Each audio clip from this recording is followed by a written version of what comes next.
Hello दोस्तों, मैं हूं Kashdeep Verma. Hindi voice notes YouTube channel में आपका स्वागत है। दोस्तों, आज के इस वीडियो में हम लोग विजयनगर साम्राज्य के अंतर्गत विजयनगर साम्राज्य की सामाजिक व्यवस्था, स्थापत्य कला और विजयनगर साम्राज्य के पतन के कारण के बारे में पढ़ेंगे। वीडियो स्टार्ट करने से पहले आपसे एक रिक्वेस्ट है, अगर अभी तक आपने हमारे चैनल हिंदी वॉइस नोट्स को सब्सक्राइब नहीं किया है तो प्लीज़ चैनल को सब्सक्राइब करें, बेल नोटिफिकेशन को ऑन करें ताकि आपको इंडियन हिस्ट्री के साथ साथ और भी अदर सब्जेक्ट के नोट्स के नोटिफिकेशन मिलते रहे। तो चलिए वीडियो स्टार्ट करते हैं। सबसे पहले देखते हैं हम लोग विजयनगर साम्राज्य की सामाजिक व्यवस्था। देखिए, विजयनगर साम्राज्य का समाज शास्त्रीय परंपराओं पर आधारित था और यह समाज 4 वर्णों में विभाजित था।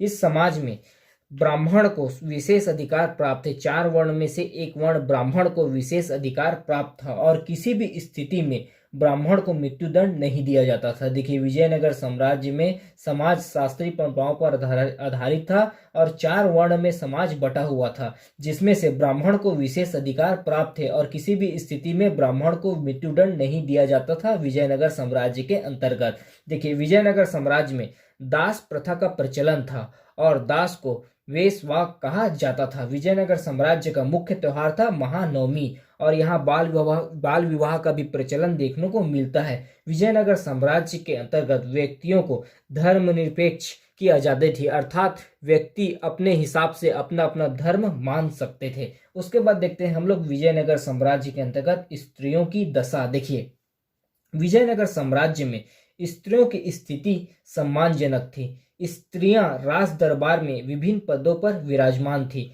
पर्दा प्रथा का प्रचलन नहीं था। विजयनगर साम्राज्य में पर्दा प्रथा का प्रचलन नहीं था और सती प्रथा का प्रचलन हमें देखने को मिलता है। विजयनगर साम्राज्य के अंतर्गत हमें सती प्रथा का प्रचलन देखने को मिलता है, जिसमें लिंगायत जाति के लोग विधवाओं को जीवित दफनाते थे।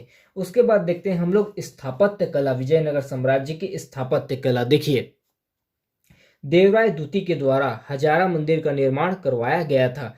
कृष्णदेव राय के द्वारा विट्ठल मंदिर और नागपुरम नामक शहर बसाया गया था।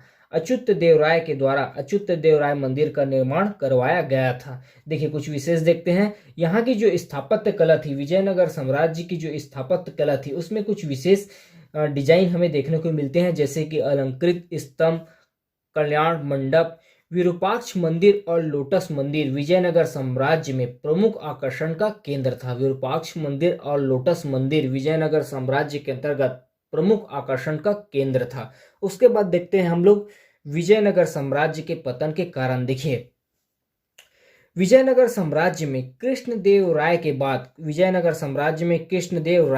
जितने भी शासक हुए हैं वह उतने योग्य नहीं थे। विजयनगर साम्राज्य में कृष्णदेव राय के बाद जितने भी शासक हुए हैं वह उतने योग्य नहीं थे। कृष्णदेव राय के बाद सैनिक शक्ति में भी कुशलता नहीं रही और ब्राह्मणी समाज का बार बार आक्रमण। विजयनगर साम्राज्य में ब्राह्मणी समाज का बार बार आक्रमण। देखिए, ब्राह्मणी समाज विजयनगर साम्राज्य की बढ़ती हुई वैभव को देखकर जलता था, जिसके कारण ब्राह्मणी साम्राज्य बार बार विजयनगर साम्राज्य पर आक्रमण करता था। तो एक ये भी कारण है विजयनगर साम्राज्य के पतन का, क्योंकि धीरे धीरे विजयनगर साम्राज्य कमजोर होता जा रहा था। जल्दी जल्दी वंश परिवर्तन, ये भी एक मुख्य कारण है विजयनगर साम्राज्य के, कि अदर वंश के अपेक्षा में यहाँ बहुत जल्दी जल्दी ही वंश परिवर्तन हुए थे। उसके बाद नेक्स्ट देखते हैं।